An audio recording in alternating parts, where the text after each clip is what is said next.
Save more for adding DriveWise. And save even more for driving safely. Visit Allstate.com or contact your local agent to get a quote. Find out how much you can save today. Allstate. Now that should be music to your ears. Not available in every state. New customer savings based on early signing discount. DriveWise is an optional feature. Savings vary based on how you buy. Subject to terms and conditions. Allstate Fire and Casualty Insurance Company and affiliates, Winthrop, Illinois.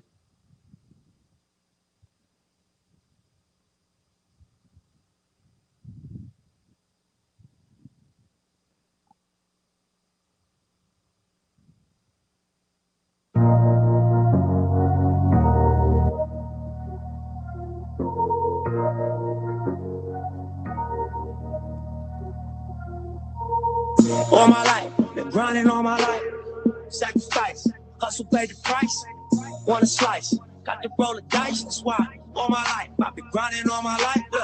All my life, Darren Sterling here on ESPN Kansas City Radio, live on location with Steve Walls, again, a host of the W, who's filling in for Sterling this week. Steve, it's election day. How you doing, man? I'm good, man. Election day, the polls have, I believe, almost closed. They're closed just now for an NFL trade deadline as well. So trades and voting, that's what it is for today. Well, the polls are still open until 7 o'clock. Right.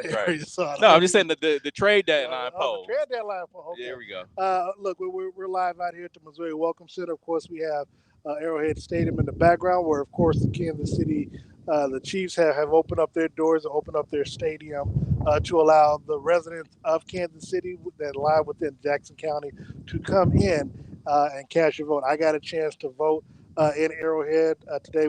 Steve and I got a chance to talk with Mark Donovan on a Zoom call today. We'll play that in just a moment. But Steve, how was your voting experience thus far? Well, I vote in Cass County. Of course, I live north of the river, so it's still Kansas City, but it's not Jackson County. It's Cass County. And so I had to vote up in Liberty, and the experience, I mean, it was not a long wait. I did the early voting and had to wait. I would say I had to wait about 45 minutes. Once I got in there, everyone was friendly.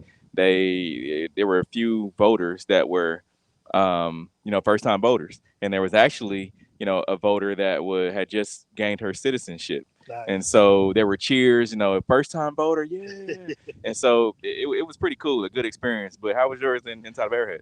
Look, I will say it was actually real smooth. I mean, all I did was go inside. They asked me my zip code. Got a chance to go in there, went up the escalator. It's in the like the Founders Lounge. I think it's a lot of suite areas or whatever. Mm-hmm. So went up there. They just told me, take a right. I saw the lady that's on the elevator with the meter that I always take, Jim.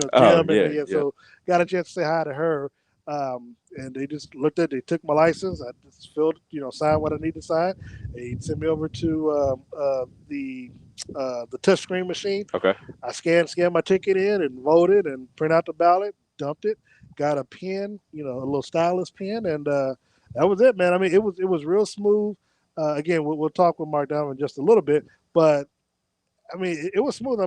Mark said on the Zoom call that we had earlier today with this morning about 9 o'clock that the experience was so enjoyable and so smoothly. Like there was literally like maybe a 5-minute wait, if at all. That I think by the time that he came to us, they had already registered. They had already had about 1,000 people come in and vote. Wow! And he was like, more people just need to come out. I mean, so they really have done a great job.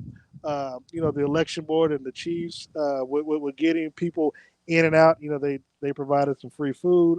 There was which was good, by the way. Yeah, and they had one of the candidates, I believe, she's running, Alyssa Candy, running for lieutenant governor. Mm-hmm. She was out there with refreshments and drinks and stuff like that for people. So look, polls don't close at 7 o'clock. If you are in the area, if you're in the Kansas City area, even when you get off, if you live inside of Jackson County in the Kansas City area, you are welcome to come out here to Arrowhead Stadium and cast your vote. Again, it's a real good, smooth experience. I doubt you have any problems whatsoever. And you never know who you might run into. I know Andy Reid cast his vote here this morning as well, along with Mark Donovan and a few others, from the teams that have come out here and voted today. And it seems, and I was out here earlier as well. And I mean, from the whole aspect of the friendliness of people, and it's inside of Chiefs Kingdom, right? Yeah. I mean, as long as you live inside in Kansas City, come out here. You have no excuse of why you don't come out here and express your right to vote. Yeah, I mean, and again, you never know. Patrick could be in there, as a poll worker, trying to make sure that you get a chance to cast your vote. Look, speaking of this, of course, Mark Donovan spoke to the media back in August, and I got a chance to ask him at that time, what are you going to do for the residents of the 35th district? Of course, the stadium resides in the third district, and one of the things that he said at that time that hadn't been finalized, but he had a good feeling, was that they were going to utilize Arrowhead Stadium as a polling location on election day. Now, because of the success of this, Steve, the big question is going to be, will they do it more often? Now, I think I talked with a colleague of ours, and I said, well, if they do it, I think they should only do a midterm and presidential. I don't think, because it costs a lot. I think about $100,000 to operate out of there, to where you just don't want to do it every election. But I would say that if you put it, if you do it midterms, if the interest is there, along with presidential, I think we could see this going further. Yeah, and it's good that they did it. I mean, as far I've heard people say, the president, the election with Obama, that was one of the biggest elections. But then I've heard people say that this is the biggest election of their lifetime, and so there needed to be something of this magnitude to where you're going to have the masses, hopefully the masses that are have registered and voting today. And again, shout out to quarterback Patrick Mahomes and Tyrann Matthew. I know they were at the forefront of this with the Kansas City Chiefs. And again, we got a chance to, and I got a chance to ask Mark Donovan a couple of questions today.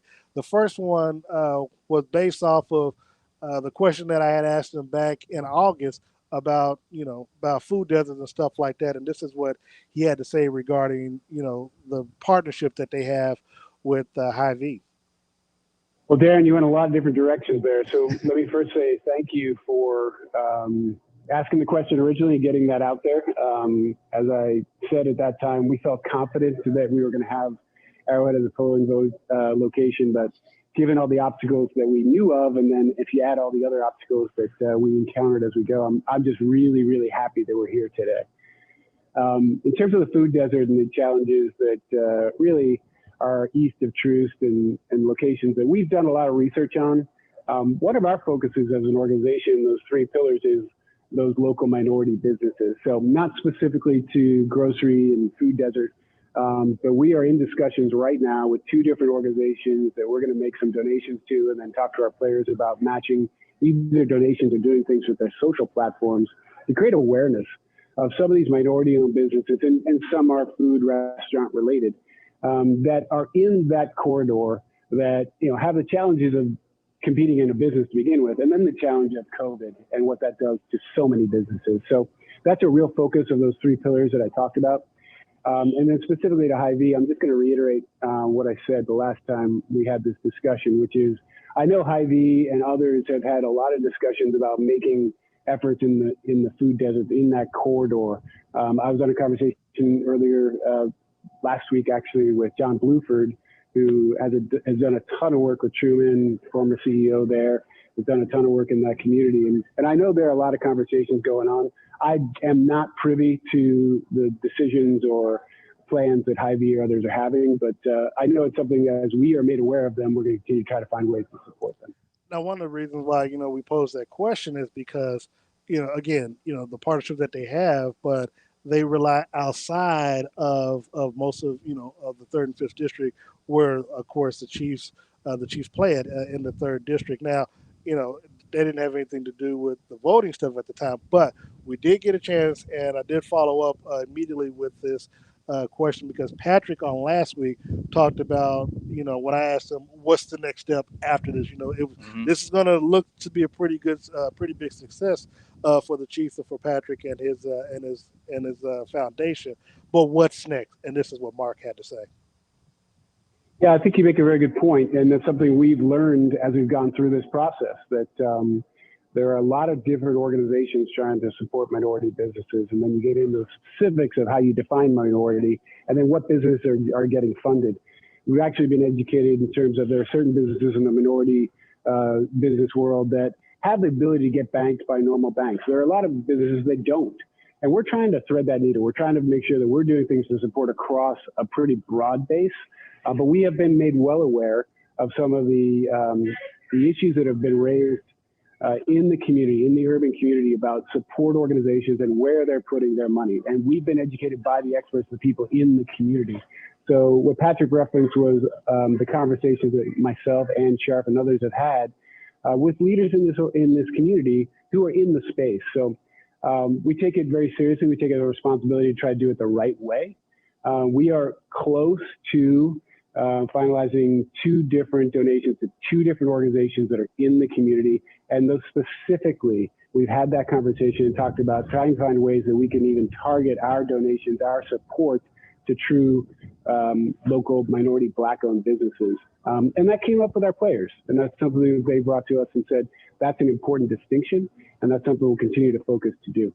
And so just to give the audience a little bit more context, what Patrick said last week is that in their conversation with Mark Donovan, that they want to make sure that they're supporting local Black businesses. And so when I spoke with, when I posed a question to Mark, I wanted to make sure that distinction was made, because he said, local minority owned, and of course, technically, when you say that, you can, it can be deciphered as white women because they are considered minority. But because he put it out there like that, Patrick wants to make sure he's not only ingratiated but endeared in the Black community. And so you can't, as an organization, if he says that this is how he wants to go further to be acclimated to the community, you have to make sure that you don't put him in a situation where he's saying one thing and the organization is doing another.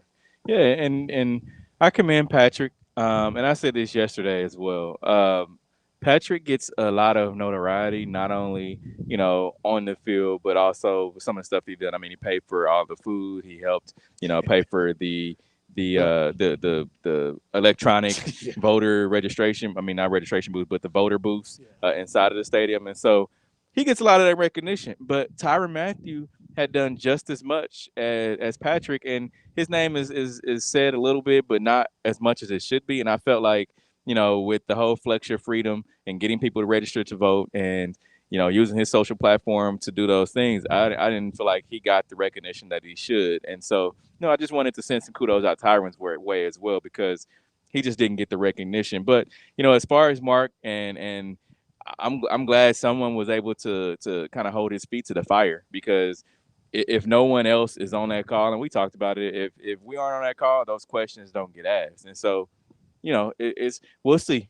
The only time will tell. Yeah, and again, we definitely don't do it to be trying to be combative, but these questions have to be asked, because again, if we're not on the calls, ladies and gentlemen, these questions really are not getting asked. Maybe outside of maybe Harold Kuntz and Nate Taylor, if it can be remembered, where these type of things are being asked. But you got to remember, the makeup of the team, and what the organization and even the media should be a representative, should kind of represent what this team looks like. And so, we all have to do better, not just myself, Steve, but even, our station, other competitive stations, and the team itself have to do better with the representation, so it looks like the people that you're out there trying to cover and bring awareness and stuff to. That being said, though, Steve, like I said, you did get a chance to ask Mark a question, and let's hear his response before we go to break. Yeah, I think our players have done a better job than I could do on that point. When the video came out this summer from the players really calling out the league, the message we provided that day is still the message that we live by, which is we support our players, we love our players, and we're proud of them.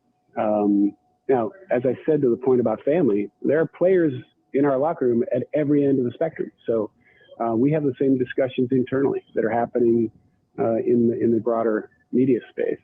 And there's going to be opinions on all sides. We respect those. And we're going to continue to try to find platforms like this that we believe are truly nonpartisan. I got to say, Steve, before we go to break, that once again, I'm very thankful for what Mark, Patrick, Tyrann, Clark, Hunt, the Chiefs organization, of course, across the NFL, they got the day off to, be able to do stuff like this at their respective locations. At the end of the day, this ends one chapter, but tomorrow begins another. Not only obviously with this country, but Right. what the Chiefs are doing as well. So I want to take a quick time out, and when we come back, there's a big trade. Well, big is relative as it relates to the Kansas City Chiefs in the NFL. We'll get into last night's Monday Night Football game and the trade that the Chiefs just made before the top of the hour. You're listening to Darren Sterling here on ESPN Kansas City Radio. There's no room for quitters on a job site, not on the crew and not in the toolbox. When a job gets tough, I respond with force. My Master Force tools deliver power, performance, and durability that doesn't quit. Tools like my 20-volt cordless hammer drill. Brushless motor technology in that drill gives me up to 30% more power and 1.5 times the battery life. Professionals need tools they can rely on. Master Force tools, available at Menards. Harry's Razors just came out with their sharpest blades ever. But unlike other razor companies, they're not charging you more. Harry's new sharper blades are still as low as $2 each. You heard me right, just $2. How do they do it? Harry's owns a German factory that's been honing razor blades for 100 years. They source their steel and own the entire manufacturing process, from research development to the factory floor. It allows them to keep the prices lower. How confident are they? A 100% quality guarantee. You'll see it at harrys.com. Blades are even delivered directly to you. No getting unmasked and standing in line. They're delivered straight to your door, with or without a subscription. And right now, Harry's has a great offer for my listeners. New customers get $5 off a Harry's trial set when you use the promo code PETRO, P-E-T-R-O, at harrys.com. That's a 5-blade razor, weighted handle, foaming shave gel, and travel cover, all for just $3, plus free shipping. That's razor, weighted handle, foaming shave gel, and travel cover, all for $3, shipped to you for free. Only at harrys.com, only with promo code PETRO. For a show-stopping menu for your next big event, call in the expertise of Mr. Beavis Catering and the KC Flavor Food Truck. Each menu is created specifically for you and your guests. They specialize in barbecue, street tacos, and seafood. If you need food for 100 to 5,000 people, give them a shout at 913-804-5808. Mr. Beavis Catering and the KC Flavor Food Truck are locally owned and operated, selling 5 barbecue rubs across 11 Midwestern states and throughout the metro, including Kansas City Barbecue Store, Fairway Meat Market, Kansas City Grilling Company, Feldman's, and many more. Call Mr. Beavis at 913-804-5808. Hi, I'm Jordan, president of Digital Lagoon, a web and design agency. This year, I'm proud to be celebrating 25 years in business. Here at Digital Lagoon, we can provide you with a strategic digital marketing strategy. With the implementation of social media, SEO, and online advertising, these programs are proven to improve your website traffic. Let us collaborate with you to structure a plan and cut through the digital noise. Check us out at lagoon.com. That's lagoon.com. When do you think about your insurance? Chances are it's when you're paying your bill or filing a claim. At Briar Payne Mead, we always think about your insurance. It's what we do. Buying a car, having a baby, building a home, starting a business. Then it's time to call BPM at 913-681-099 or visit us on the web at bpminsurance.com. Great service and extremely competitive rates from the top-rated companies. Briar Payne Mead, 913-681-099. That's 913-681-099. All right, welcome back to Darren Sterling here on ESPN Kansas City Radio. Steve Wall sitting in for the Kansas City Sterling. You can get on the call-in line at 913-491-8255. Let us know what you want to talk about. Of course, if you want to talk about your voting experience today, you can do that as well. But it seems, Steve, that the NFL trade line was a dud, according to the Bleacher Report. Yeah, I would say so. The only trade that happened today was the Kansas City Chiefs are sending DeAndre Washington, who hasn't done much. Backup running back, and also a 7th-round pick to Miami for a 2021 6th-round pick, which really isn't much. DeAndre Washington, he got, I believe he was in the game last week. He wasn't in the game 2 weeks ago. 2 weeks ago. Yeah. So yeah, they to me they use him as a bargaining chip, and they received a 6th-rounder now. I just don't get it. He was a 7th draft pick. I know they get his contract off. I think he signed for like $3 million. Mm-hmm. So, not like he didn't get paid. Now, if you're DeAndre Washington, the good thing is you're going to Miami. Exactly. You're going down there to Miami, and going to be able to play. I mean, Miami, and don't forget, Miami is. I mean, they have a young guy in Tua, DeAndre Washington. If you guys remember, he came to the Chiefs from Oakland this season, and so he's not a bad running back. He just, a lot of depth here in Kansas City. So, yeah, I think he'll be put in a better situation. Are you surprised that it wasn't as many moves that were made?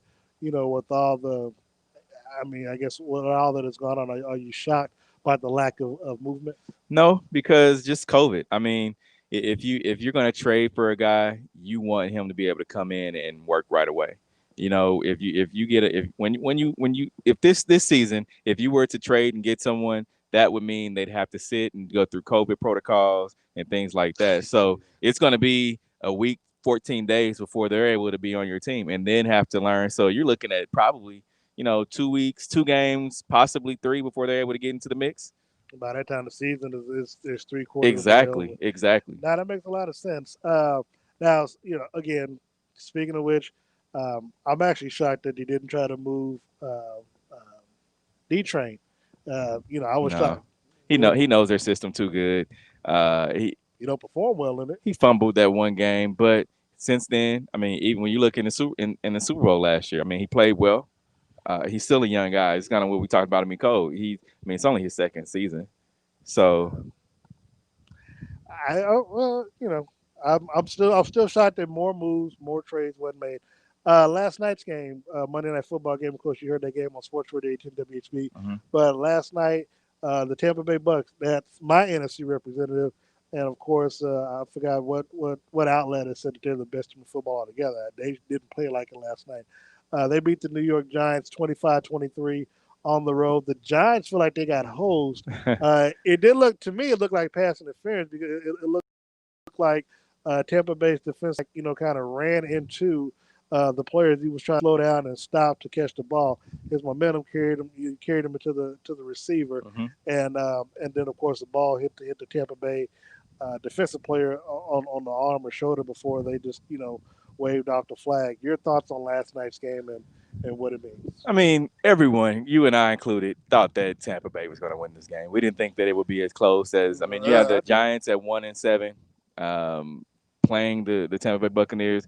We all thought, Tom Brady was going to do his thing, but we didn't see it as being as close as coming down to a 2-point conversion to, tie it up and go to overtime. We didn't see that, but it just goes to show you, man, any given Sunday, anybody can get it. Yeah, and of course, Ronald Jones, messed it up for me last night. He messed your bet up. Well, yeah, because everybody else got the necessary stats, but mm-hmm. I think early in the game he had a fumble, and they just ended up just taking him out the game and never putting him back in. Now, Leonard Fournette played well, mm-hmm. and I won't take nothing away from that. I'm obviously looking at it for selfish reasons, but he found himself in the dog, and I don't even think that fumble was really of his own doing. It was a weird fumble. How it took place. But at the end of the day, they moved to 6-2. Their next big game is Sunday night. So they go from Monday night to Sunday night. They host the New Orleans Saints, that's your Super Bowl mm-hmm. NFC pick representative. So they host them. They're going to be looking for a little payback based off of losing week number 1 in the NFL and the return of Antonio Brown to NFL football after basically a year and a half suspension. How's it going to look for Tampa Bay next Sunday night? Ooh, I don't know. If the thing about it is, and I've been saying this, and is that the Saints right now, they're without Michael Thomas. They're without Emmanuel Sanders. Alvin Kamara is their wide receiver. He's their running back. He's their everything right now. Does he return kicks anymore? Did he ever return kicks? No, he didn't. No, not when he came. But here's the thing about it.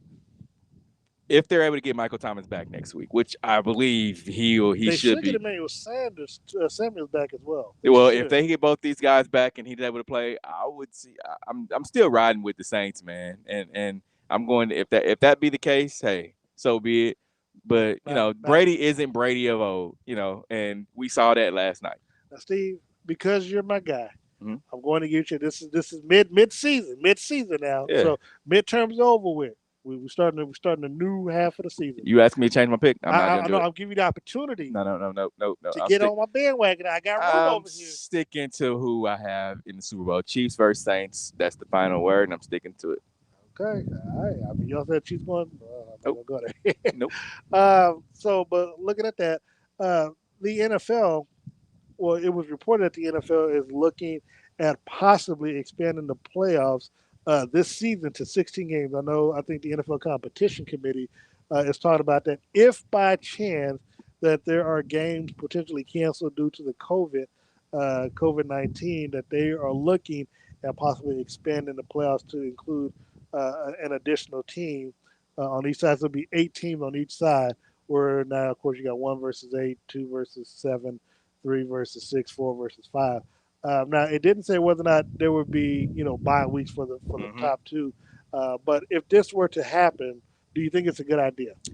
Yeah, the only way I'd see it, being a good idea is if they do some type of bubble. Whereas you have these teams, they're with you 24/7. You know where they know where they're going to be.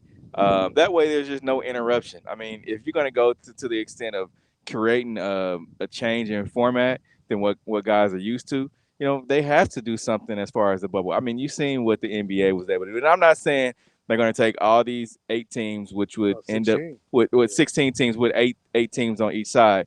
I'm not saying that they're going to just take all those teams and go down to one spot like Orlando or possibly Vegas or somewhere like that. I'm just saying, they could do it in their own city. They could stay, like the Chiefs could go down to Lowe's and say, hey, we're going to buy out this hotel Or the Sheraton. or the Sheraton or the It's Westin like that. Crown Center, somewhere like that. And we're going to buy out this hotel and this is where we're going to be. We're going to be here for the 4 weeks, 5 weeks if we make it to the Super Bowl, and go from there. But it's going to take a lot of money. Like when ESPN, I found out when ESPN rented the resort down in Orlando for just the ESPN crew, they spent $1 million a week.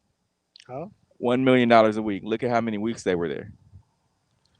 $1 million a week. And I found that out from a camera guy who worked inside of the bubble. $1 million a week. He works for ESPN, but $1 million a week. But now, how many people did that include? I mean, 'cause that's a lot of people to make that happen. I mean, but it really wasn't. It's not as many as an NFL organization. If you're taking 8 teams, right, with all their people, that's what I would say 100 people per team, 150, give or take. So it's not that many. I mean, because you only had 2 different locations of where you were having games, right? So it's going to be a lot of money that's going to be out there. And will the NFL be able to recoup that kind of money?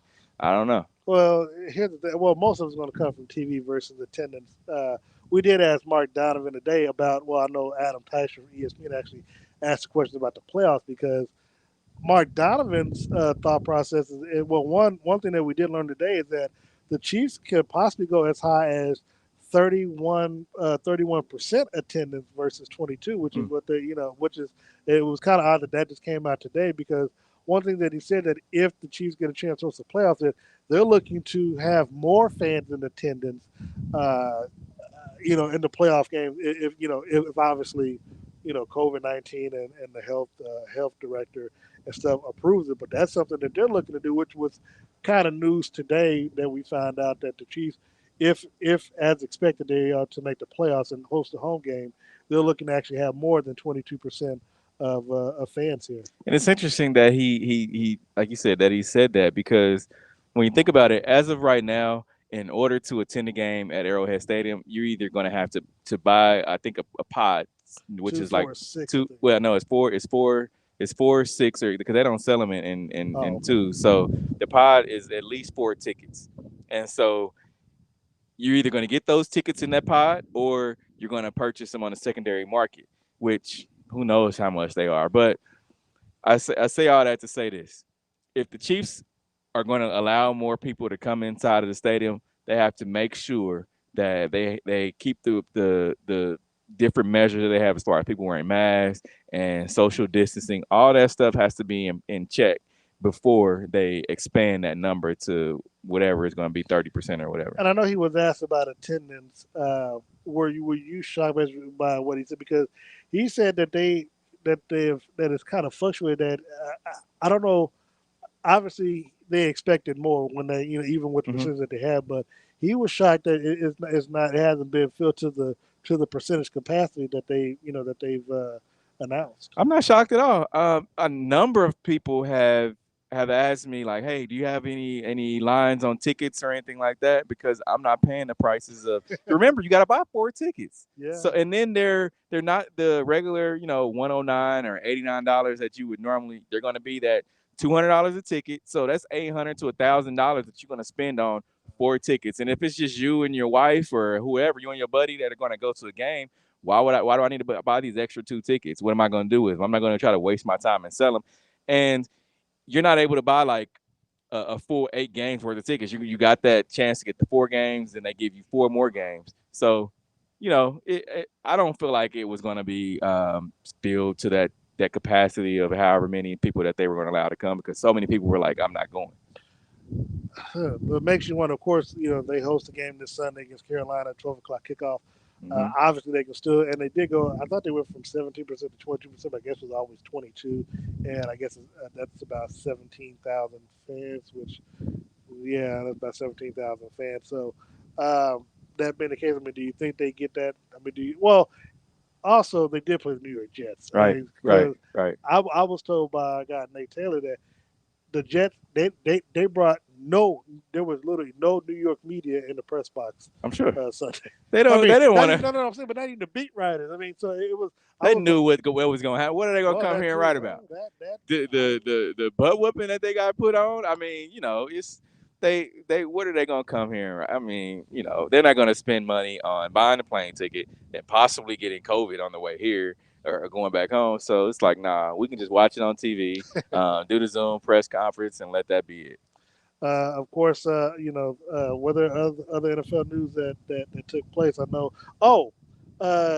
Denver's general manager, team president John Elway, he along with other top executives are COVID-19 positive, and so what'd you make of that when you found that out today? COVID's making everybody a believer, man. That is real. Every time someone gets it, my thoughts and prayers are always with them. But here's the deal: COVID is real. At some point, it's no way around it. People are going to test positive. That's just what it is. And the NFL knew that before they started the season. But if you're always, like you said, there's 150 people within an organization at any given time, give or take. And so if you come into contact with and I know that number is less now because of just the COVID restrictions and however many people that they can allow inside of the locker room and things like that. But somebody's going to get it. And sometimes it just happens to be the general manager. Now, we talked a little bit about it yesterday, but you saw how Brady played last night. And looking back, recapping this weekend, has your maybe top 3, top 5 changed on league MVP? Where does Patrick, with his 5 touchdown performance, go into week number 9 in your eyes in this top NFL MVP race? I think it's Russell Wilson's MVP to lose, right? I think people are going to be nice and say, "Hey, Russell Wilson." What was the report that he hadn't even received the MVP vote? Finalist vote. He didn't get a vote this year, but I still don't see how it's his to lose. So it's his to lose because I think in this time frame and where we're in, and I think people are like, "Hey, man, Russell Wilson deserves this one." And he's playing good. Well, don't get me wrong, but and like I said this, if Patrick Mahomes is able to, if he's able to throw for anywhere close to 5,000 touchdowns, 5,000 yards and 50 touchdowns, he will definitely win the league MVP. Well, I don't think he'll get 5 just because he's at what, 2480 right now? Halfway point?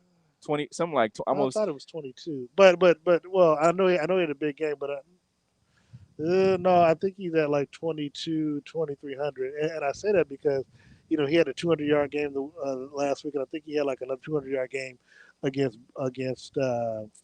Buffalo. So unless he picks up and he has another 5 touchdown day, 400+ yard game, and he very well could. Well, if he doesn't, I'd say it'd be against Las Vegas, just because of how they came into Kansas City and beat the Chiefs. But when I look at it, granted, I think Tom Brady maybe had a little setback last night. He has 23-15 so far. Okay, so right now he's on pace to throw for 4,600 yards and 42 That's close to touchdowns. That's close to 5,000. It is close now. Round it up. Round it up is 5,000. I wasn't expecting that one. Man, okay, I'm working with my kid on rounds, rounding up. You hit me like elementary school on that one. No, but seriously though, when you look at it, Russell, I don't want to go with the narrative that it's his to lose because of the division that he's in, Mm-hmm. he's got a greater chance to lose more games, and in those games that will cause him to, have those stats that you'll probably get another multiple interception game. Patrick only has one. I think Aaron Rodgers he had one up until he had the 2 pick sixes against the Bucs. Then of course he threw for 4 touchdowns last week, and then on Sunday, he had a bad game. Now he gets to come back on Thursday night against the 49ers. They're going to be without Jimmy Garoppolo. They're going to be without Kittles, and so this is a chance for him to beat up on a depleted team. Maybe throw his name back up there. Right now, I would still say, I'd say Brady takes a step back. So I would say Patrick is in first, Tom Brady, and then Patrick, Russell Wilson, then Tom Brady, and then of course you can throw Aaron Rodgers in at number 4. It would have been Derrick Henry, but Derrick Henry had he had 100 yards rushing, but it was still kind of subpar because Right. You lost to the Cincinnati Bengals. So I think the quality of wins and losses, hurts can help or hurt a team. And so again, I mean, right now, and we don't have to throw Ben Roethlisberger in. I think he's a good proponent for comeback player of the year. What about Alvin Kamara? Throw him in that mix. I mean, he's without Alvin Kamara, the Saints would be garbage. That is true, but they got 3 losses. But yeah. Now if they can overtake if they can overtake the Bucs, and if they sweep the Bucs Sunday and they go on to win the division, yes, I would say that. I mean, but right now you talk about storylines.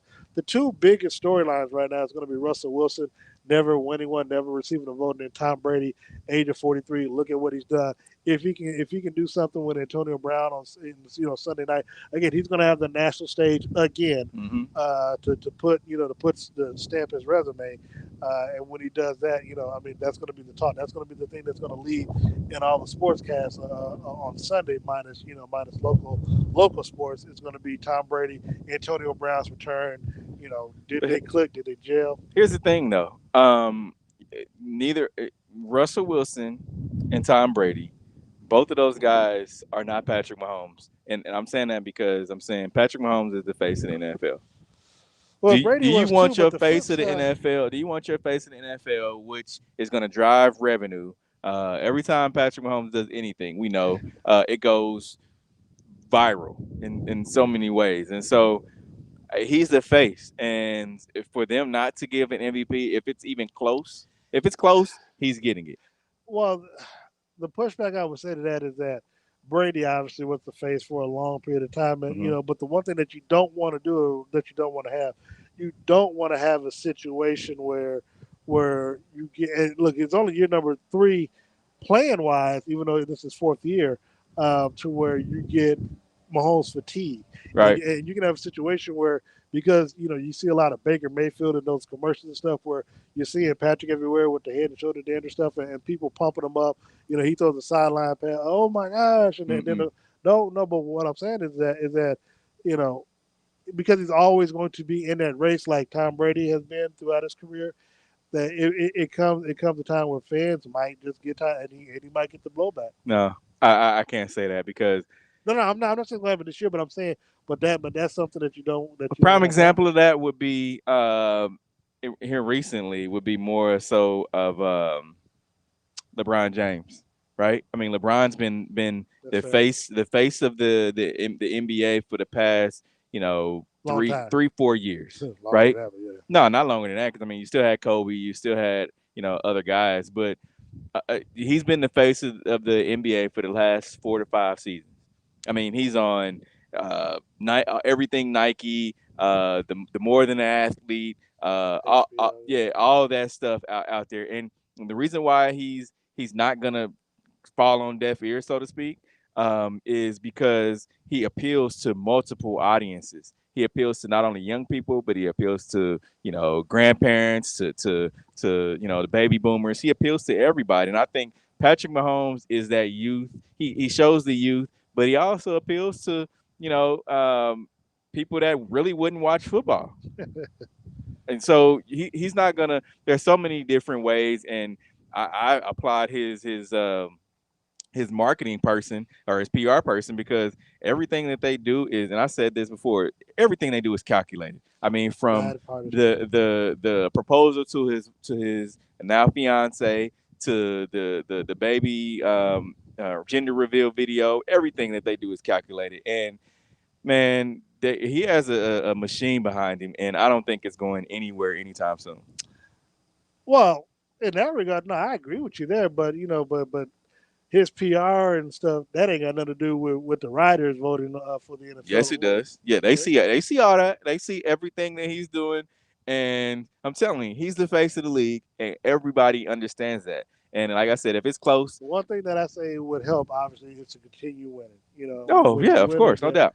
That it does a lot for you. Mm-hmm. Before we get out of here, Steve, on this segment again, we do want to remind people you have till 7:00 tonight. The polls are open. We're out here at Arrowhead Stadium. Okay, we have a comment from Captain Holmes.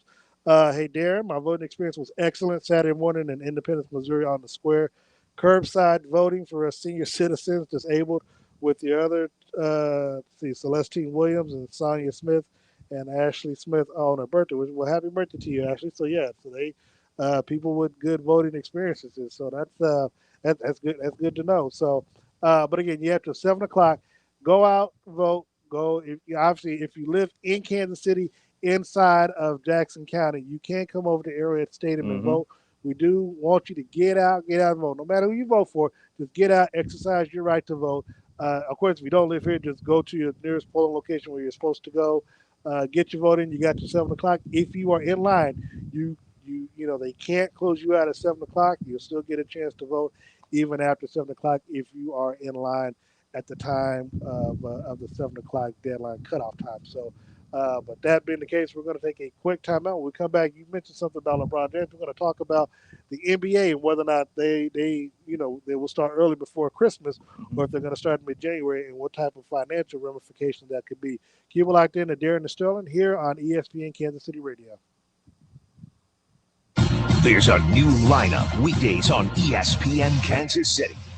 Check out all the new shows, including Keyshawn, J. Will, and Zubin at 6 a.m., The Dan Levitard Show at 9, Greeny with Mike Greenberg at 11, The Jim Rome Show at noon, The Max Kellerman Show at 2, and Shanae and Golick Jr. at 3. Hear it all every weekday on ESPN Kansas City, 1510 a.m. and 94.5 FM.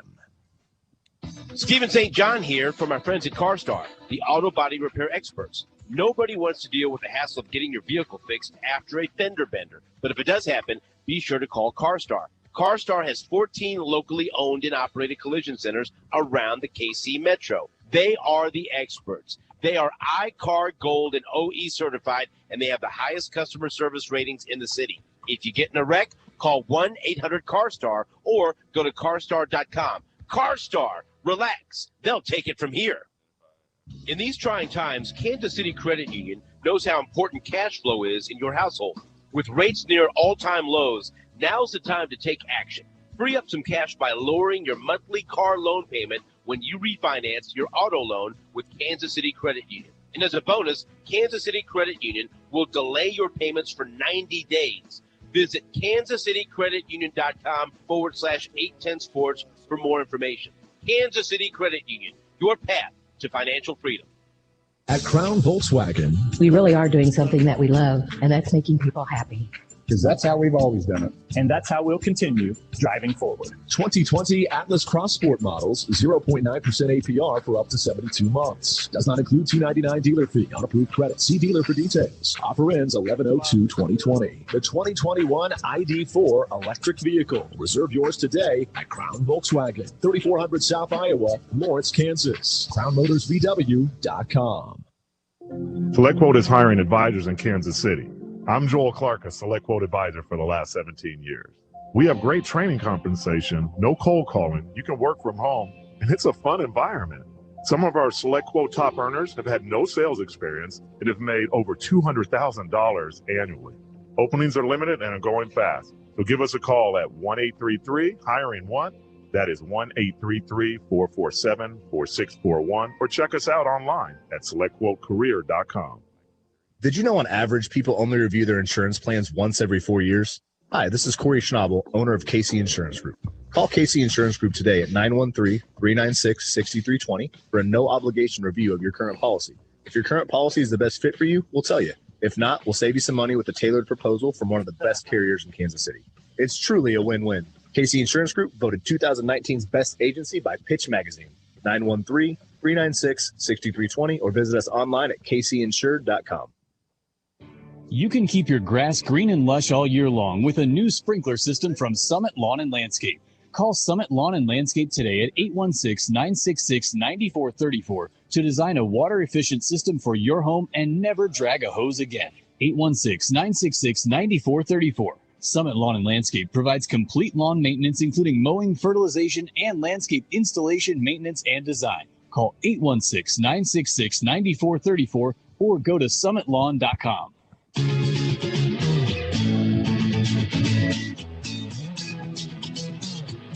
All right, welcome back to Darren Sterling here on ESPN Kansas City Radio. Steve Walls sitting in for Sterling. Steve, thank you once again for joining me out here. Once again, get out there and vote. Steve, we were looking during the break. There was some, breaking news as it relates to the NFL and the Baltimore Ravens. They had, 7 players that are on the high risk or list that they were in contact with someone on their team that tested positive for COVID. So, again, COVID is running rampant, running wild right now. Who's to say Marlon Humphrey? Marlon Humphrey tested positive. Yeah, tested positive, and then those that were placed on the reserve COVID-19 list: Humphrey, Terrell Bonds, Matthew Juden, Tyus Bowser, Patrick Queen, L.J. Fort, Malik Harrison, Deshaun Elliott. Wow. I mean, that's true. 7 of their starting defense. Yeah, that is something. Before we dive off too far in the NFL, of course, we were talking about the NBA. The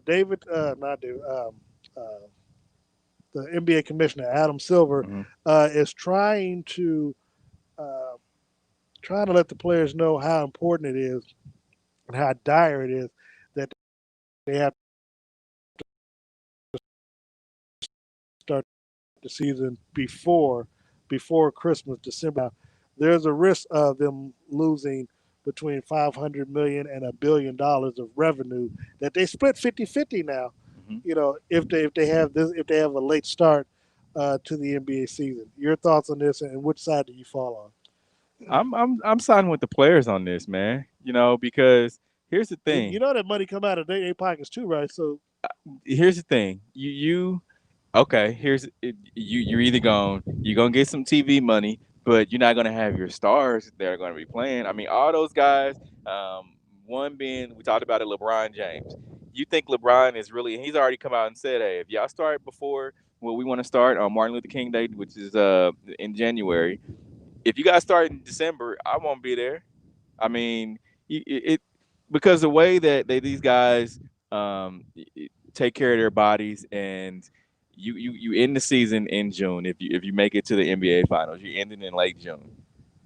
You go from June to possibly October, and within the kind of like what they did with COVID, they have a guy has a ramp up period like LeBron James. So if he's in the NBA Finals, he goes, he plays, they take it to 7 games.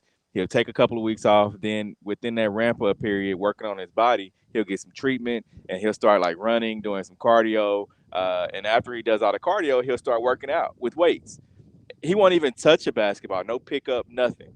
After he does the weights and all that, of course, he'll shoot around a little bit, but then he'll start doing like some gradual pickup. And finally, he'll start, working out with the team and doing that. But he won't play any games or anything until closer to, October when they have to report. See, I have to disagree with you, Steve, because again, this is look, we can't deny it. This is about money, but because of how COVID coming in the way it did, it allowed that what they call a force majeure, some provision in the CBA that allows either side to, if they want to, invoke it, and it gets rid of the CBA. So now you're starting over. Mm-hmm. So stuff that they have going on before, like like like where the player salary cap and stuff is going to be issued. Right. It wouldn't have been a hard cap versus what they have right now. Like the owners, they're not going to take. They feel like they're taking the L, especially when it comes to the luxury tax. I know. Well, I mean, you shake your head, but this is bigger than just $500 billion of revenue lost, because the owners aren't going to be able to continue to sustain, especially without having fans in the arenas. The players, you already know, everybody don't get paid like LeBron. It's going to be those mid-level and to the smaller salary players that's going to feel the brunt of it. And then what do you do then? Yeah, and here's the thing: they got to figure out something, because if you're not going to have those guys, those top tier players, you're not going to have good basketball, and nobody's going to watch it. If nobody's nobody's going to watch the NBA Finals if it's going up against the Olympics either. They got to figure it out. Here's the thing: lower the number of games. But the players don't want that. That's one of the issues that they're talking about. I'm saying that the NBA is trying to start it December 22nd and have them play 72 games, and then kind of do like the playoff deal between 7, 8, 9, 10. And maybe a mid-season tournament. The NBA is trying to figure out ways to draw and to bring in that revenue that they lost out on. Right. But if the players, and look, I get Miami and I get the Lakers because they played so far into the deal. So where, look, LeBron's going to have to do some load management if need be. But but most teams who did make the playoffs, they hadn't played since March. Golden State hadn't played since March. You cannot have a situation where the league is losing that much money and the players think that there's going to be ramifications, and it's going to be dire. And then what's going to happen is, if they get rid of CBA, the players, the contracts and stuff are, pretty much going to be void. I don't know if it's going to be void, but the contract is going to be a situation to where, again, man, it's going to blow everything up. And that's something that the owners are trying to avoid doing. But the players are putting them in a no-win situation. And of course, they're getting close to a deadline where a decision has to be made, or an agreement has to be made between the union and the league, unless they decide to just rip up the CBA. Here's the thing. When there was a decision, when COVID first struck, when there was a decision, all right, the NBA is going to go on this hiatus, and we're going to have to figure out, are we going to come back, or are we just going to call this season, it is what it is, and wash our hands with it. But they didn't want to do it because of the amount of money they were right. going to lose. And LeBron came out and said, all right, this is what we're going to do. He made his suggestions, talked it over with the president of the NBA Players Association, was Chris Paul, one of his good friends. And you heard what Pat Beverly said, and a lot of guys had, second this notion and was like, if Brian say we playing, we playing. If Brian say we not playing, we not gonna play. And that's how they go with it with the NBA. The players are running everything, and I feel like that's what needs to happen with the NFL and the MLB. But that's a whole nother topic. But if LeBron says that they not gonna play and he's not gonna show up, them guys aren't gonna play. I'm telling you now. Well, LeBron ain't paying his salary. LeBron's worth $1 billion. He's got his money. But you see, he can't. But from a player, I can't let LeBron speak to me because LeBron's not putting the money on my table. But here's the thing about that. You see what Kyrie Irving did with the WNBA players when some of the ladies were like, "Hey, we're not gonna show up." He took money out of his own pocket and said, "Hey, I'm gonna put $1 million towards paying, your whatever your salary is, because they don't get paid that much." But and so LeBron has that. LeBron has that kind of power and that kind of money. No, LeBron ain't got that kind. LeBron got he money. Does. No. LeBron is rich. The person who pays him is wealthy. That's the difference. For sure. Okay, so again, if they doing this losing money, LeBron is not going to be paying all this lost salary. But look at the thing about it is how many games.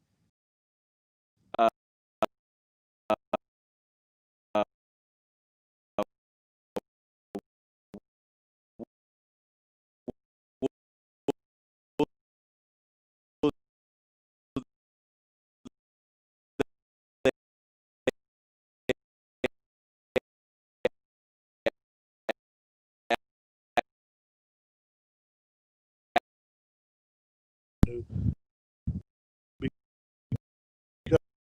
of the COVID. Pay more than we do, and they're gonna figure it out. Because and if LeBron say, "Hey, we not gonna play. This is what we gonna do," guys respect it, man. I'm just telling. He has that kind of respect and rapport with these guys, even the young guys in the league. If he say they're gonna play, they're gonna play. If not, they're not. But I don't think that they will. Just because I mean, all these guys' bodies and things like that. You got to remember it. Being down away from your family for 3 months and the social justice stuff and dealing with COVID and all that takes a toll on your mental. You need time to relax and step away from the game before you just go back and get right back into it. But if LeBron can do it and win a championship, he might be able to knock on the GOAT's door, and do it. I'm a Lakers fan. I'm not a LeBron fan, but I'm a Lakers fan, and I don't think it's going to be as easy as what it was inside the bubble. Well, Steve, look, I want to thank you once again for joining me today. Of course, we'll do this again tomorrow. Before we get out of here, any predictions on tonight, how tonight's going to turn out? I'm just going to let it play out, man. Just let it play out. I mean, You're not going to be on the plaza, are you? Look, before we get out of here, again, you got till 7 o'clock. If you live in Kansas City and reside in Jackson County, you can come out here at Arrowhead Stadium and cast your vote. Otherwise, make sure you go vote in your local, I guess your local docile where you're at. So for Steve Walls, I'm Darren Smith. This is Darren Sterling on ESPN Kansas City Radio, 94.5 FM, 1510 AM. Thank you so very much for tuning in today. Get out, vote, vote, vote.